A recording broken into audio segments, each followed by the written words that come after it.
N news live special episode विधिक परामर्श में हम आज के इस खास एपिसोड में हम आपको मिलवाने जा रहे हैं वरिष्ठ अधिवक्ता अनीता शर्मा से, जो कई वर्षों से महिलाओं के अधिकार, उनकी सुरक्षा और जागरूकता के लिए सतत संघर्षरत हैं। महिलाओं से जुड़े महत्वपूर्ण कानूनी प्रावधानों को सरल भाषा में समझाना, समाज में महिलाओं को अपने अधिकारों की जानकारी दिलाना और जरूरत पड़ने पर कानूनी सहारा लेने का मार्ग दिखाना, इन्हीं उद्देश्यों को लेकर अनीता शर्मा ने अपनी पूरी जिंदगी समर्पित की है। इस स्पेशल बातचीत में हम जानेंगे महिलाओं से जुड़े महत्वपूर्ण कानून, घरेलू हिंसा, दहेज प्रताड़ना, कार्यस्थल पर उत्पीड़न जैसी चुनौतियों से निपटने के उपाय और महिलाओं को सशक्त व आत्मनिर्भर बनाने की दिशा में उठाए जा रहे ठोस कदम। यह एपिसोड खास तौर पर हर उस महिला के लिए है जो अपने अधिकारों को जानना चाहती है और समाज में बेखौफ जीना चाहती है। सबसे पहले आप अपना परिचय।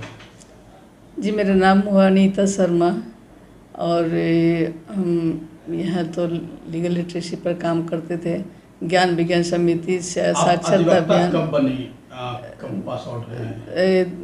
96 में, 1996 में। आपका एनरोलमेंट 96 में? जी जी। 96 से भागलपुर व्यवहार न्यायालय में प्रैक्टिस करते हैं? प्रैक्टिस नहीं करते हैं, तो सोशल एक्टिविस्ट के रूप में काम करते हैं। अच्छा। जब महिलाओं के बीच जाकर के महिला संगठन चलाते हैं, महिलाओं के बीच जाकर लीगल लिटरेसी के बारे में पढ़ना लिखना क्यों ज़रूरी है, क्यों महिलाएं ठगी जाती है, इस पर हम लोग एक शिविर लगाते हैं, मीटिंग करते हैं, इसी पर बात करते हैं कि आर्थिक गुलामी से महिलाएं कैसे मुक्त हो और लीगल लिटरेसी को कितना सरल तरीक़ा से समाज में परोसा जा सके, समझाया जा सके उसको, ताकि वो लीगल को आसान तरीके से समझें और उस पर काम कर सके। वैज्ञानिक तरीके से कैसे समाज को डेवलप किया जाए, इसी पर हम लोग काम करते आ रहे हैं। वर्ष 1992 से लेकर के आज तक काम कर रहे हैं। तो आपने समाज में क्या देखा? महिलाएं कितना जागरूक हुई या जागरूक नहीं है, या उनको आर्थिक आज़ादी नहीं मिल रहा है, इसके पीछे क्या कारण है? या महिलाओं के साथ हिंसा या और भी बहुत सारा सामाजिक दबाव है और आज भी है, तो क्या लगता है क्यों?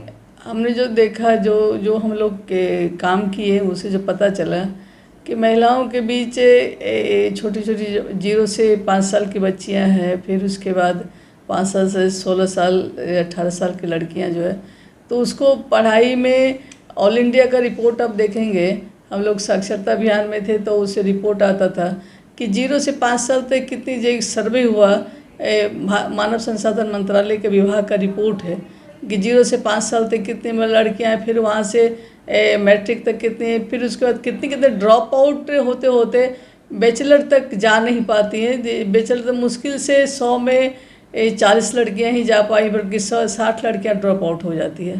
तो इसको लेकर के कि लीगल कि हम लोग शिक्षा को कितना आसान तरीक़ा से बनाया जाए, उस पर काम करते आए। लीगल लिटरेसी में तो यहाँ डालसा में, जब से डालसा गठन हुआ तब से हम लोगों यहाँ 2006 से ही निस्वार्थ सेवा, सब सेवा निस्वार्थ देवा, 92 से लेकर के आज तक हम लोग एक पैसा किसी से नहीं लिए हैं।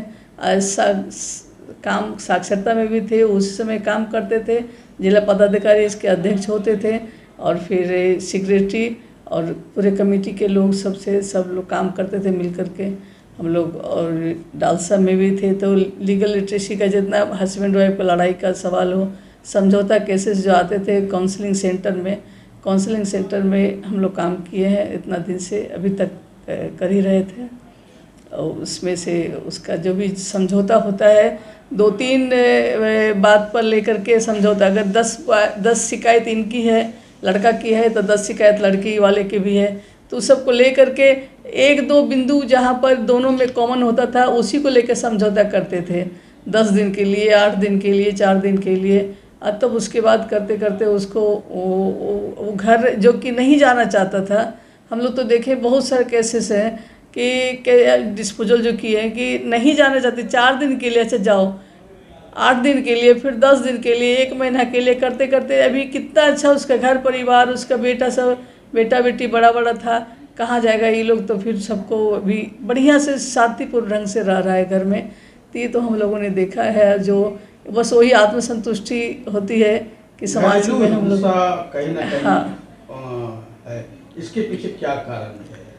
इसके पीछे कारण जो माँ बाप शादी होती है, लड़की की जो शादियाँ होती है, तो प्रॉपर्टी राइट का सवाल आता है। महिलाओं को, लड़कियों को जो हिस्सा नहीं दिया जाता है, घर में प्रॉपर्टी बस एक बार शादी ब्याह कर दिया, शादी ब्याह करके उसको भेज दिया, ससुराल चली गई लड़कियां, लेकिन उसको जो वहाँ भी जाती है तो वहाँ भी सोचता है कि ससुराल वाले की क्या हमारी बोझ बन गई है। तो इसको लेकर के अगर इसको लड़कियां को अगर प्रॉपर्टी राइट मिल जाए तो फिर तो इतना ज़्यादा जो टॉर्चर होती है, जो लड़की हिंसा की शिकार होती, जो हिंसा होता है लड़की के ऊपर, महिलाओं के ऊपर, वो नहीं होगा। अभी तो सुप्रीम कोर्ट का ऑर्डर आया हुआ है, लॉ बना हुआ है जी कि बेटे के बराबर बेटी का भी अधिकार हो। तो यह अधिकार समाज में कितना इम्पैक्ट या कितना संभव हो सका है? अभी वही तो लॉ बात तो है। आ गया है, हाँ, लेकिन इम्प्लीमेंट कितना हुआ वही है? तो प्रचार प्रसार करने की आवश्यकता है। हम लोग जहाँ तक, हम लोग जो महिला संगठन चलाते हैं, तो हम लोगों ने तय किया कि हम समाज के लिए बोल रहे हैं, बट हम क्या कर रहे हैं। तो अपनी भी जवाब दे, तो खुद को बदल, तो खुद को बदल, तभी तो जमाना बदलेगा। तो हम लोगों ने अपनी बेटी को आप नवलोका स्कूल, हाई स्कूल देख रहे हैं, एकेडमी देख रहे हैं, उसमें से भी दीदी थी विजया मोहिनी दी, वो भी अपने, उनको भी 5 बेटे, उन्होंने 5 बेटी को हिस्सा दिया। हम भी अपना बेटी को, हमको 2 बेटी है, हम भी अपना मैके का, जो हमको मेरे पिताजी ने हमको हिस्सा दिया, हम भाई नहीं है, 2 ही बहन थे, दोनों बहन को हिस्सा दिया, तो हम भी फिर बेटी को दोनों बेटी को दे दिए, हमारी बहन भी तीनों बेटी को दे दी। तो इस तरह करके जब हम बोलेंगे, देंगे, तभी हम कुछ बोल भी सकेंगे। गांधी जी का सपना था बदलाव का बयान हाँ, बदलाव का बयान तभी होगा जब गांधी जी ने अपने गुड़ नहीं खाए तो गुड़ छोड़े, तभी फिर दूसरे को उपदेश दे सके। एक बच्चा जब गुड़ मांगने लगा तो वो इसी तरह हम लोग का भी सिद्धांत है कि हम पहले अपने आप को बदलो, तभी समाज को बदल सकती हो, तभी समाज में कुछ बात रख सकती है, मैसेज जा सकता है। इस रूप में हम लोग समाज में काम करते हैं। और अभी लीगल लिटरेसी पर तो हम लोग कहीं कहीं जब किताब, छोटे छोटे बुकलेट छपा करके फिर प्रचार प्रसार के लिए देते हैं, पढ़ने के लिए। एक पे लोग काउंसलिंग सेंटर से, प्राधिकरण से ये भी मिलता है, एक पर्चा इतना बड़ा 1/4 का हैंडल मिलता था। अब जेल में जाना है, जेल में प्रचार के लिए जाना है, बाल जो कोर्ट जेल है, बाल संरक्षण वाला जेल जो है, वहाँ जाना था, वहाँ बच्चे, हाँ, इतनी तब एक 1/4 का पर्चा, 1/8 का पर्चा लेकर के हम लोग ले जाते थे प्रचार प्रसार के लिए। कोशिश करते हैं कि हमारे चैनल के माध्यम से क्या अपील करना चाहिए? हम आपके चैनल के माध्यम से अपील करना चाहते हैं कि महिलाओं को जो अधिकार मिला है, जो केस में कानून में अधिकार मिला है, महिलाएं सुरक्षित हो मिले हैं, महिलाएं को वो अधिकार मिले और उसको समाज में सम्मान मिले, आर्थिक गुलामी से महिलाएं मुक्त हो और समाज में जीने का अधिकार मिले। हम लोग यही चाहते हैं आपके चैनल से, महिलाओं को, लड़कियां को, ताकि सुरक्षित। कैसे मिले? आर्थिक आज़ादी जब तक अपने ऊपर स्वावलंबी नहीं होगी तब तक आर्थिक आज़ादी नहीं मिल सकता है।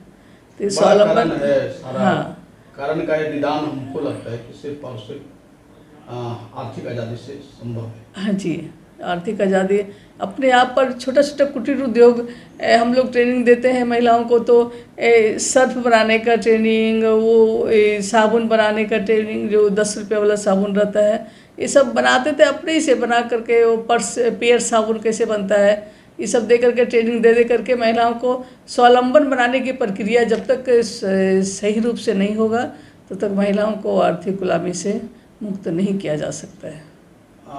आपका कोई यादगार स्टोरी जिसको आप मिलाए हों या कोई इम्प्लीमेंट स्टोरी हुआ तो बताएं। इम्प्लीमेंटेड स्टोरी तो हमारे बहुत दिन से काम कर रहे हैं, तो बहुत है। अभी एक बता देते हैं कि एक नाम बता दे क्या, लीना दास करके है, उसका केस हम लोगों ने 92-93 में ही, उसका हस्बैंड डीएससी ऑफिस में था। एक दिन गई, कुछ पैसा नहीं देता था हस्बैंड, तो गई थी पैसा मांगने कि डीएससी साहब से कि हमको पैसा कुछ दिला दीजिए अपने हस्बैंड से, पैसा नहीं देता है। लड़की विकलांग थी थोड़ी, तो हस्बैंड नहीं ले जाता था, दूसरा शादी कर लिया। तो उसके बाद उसको उसी ऑफिस में मारा भी है, डीएससी ऑफिस में उसको मारा भी। तो फिर हम लोगों ने गया, फिर केस हुआ, सब चीज़ हुआ, डीएससी भी किया। तो उसी समय से केस हुआ। उसका रिजल्ट ये हुआ कि काफ़ी महिला संगठन ने मिल करके उसका ट्रांसफ़र हो गया, मुंगेर हो गया, फिर लखीसराय हो गया। तो सब जगह के डीओ से बिल करके कि देखिए स्थिति ये है, ये देखिए ना, महिलाएं हैं, उनकी वाइफ है, देखिए इनकी स्थिति ये है, कैसे कमाएगी, कैसे क्या करेगी, एक भी बाल बच्चा नहीं इसको होने दिया। उसके बाद भी वो तब अभी केस जीती है लड़की लीना दास केस जीती है। और तब अब प्रॉपर्टी राइट के लिए फिर केस किए। 25 तारीख को उसका हस्बैंड फिर आ रहा है, बोला कि हमको सब मंजूर है, सर्विस को नाम देने का, फिर पैसा जो पेंशन का जो पैसा मिला है, पैसा 50% देने का। तो हमें तो लगता है कि हमारी बहुत बड़ी जीत हुई है कि महिला की बिना कोई सहाय का। पुलिस प्रशासन का कितना सहयोग मिल पाता है? पुलिस प्रशासन का मिलता है सहयोग, बट सही से अगर हम लोग उसका पेपर डॉक्यूमेंट्स देते हैं तो पुलिस प्रशासन से भी मिलता है सहयोग। पहले भी मिलता था, पहले कम मिलता था, लेकिन थोड़ा मिलता है सहयोग। ऐसा बात नहीं कि नहीं मिलता है। अभी जो सरकार ने भी जो पहल किया है, सब थाना में जो बेंच दे दिया, एक बेंच दे दिया है महिलाओं के लिए, तो इससे बहुत बड़ी उपलब्धि हुई है कि जो केसेस ज़्यादा जाते थे, वो सब केसेस थोड़ा जाना कम हुए हैं। पंचायत करके वहीं पर थाना में ही सब उसका एग्रीमेंट करके फिर रफा दफा हो जाता है। सबसे बड़ी कुरीति है दहेज प्रथा। जी, क्या उम्मीद करते हैं दहेज? वही कहे ना, दहेज प्रथा जो इतनी विकराल रूप दिया है, ड्यू टू वो रीज़न है कि अवेयरनेस की कमी है। अब प्रॉपर्टी राइट में बेटी को अगर प्रॉपर्टी राइट में भी हिस्सा माँ बाप दे दे तो ये दहेज प्रथा की कुरीति ख़त्म हो जाएगी। दहेज प्रथा इसी के लिए कि वो सोचता है कि अब हमको ज़िंदगी एक बार दे ले लिया, फिर हमको ज़िंदगी भर इसका सेवा करना पड़ेगा, खिलाना पड़ेगा, रखना पड़ेगा।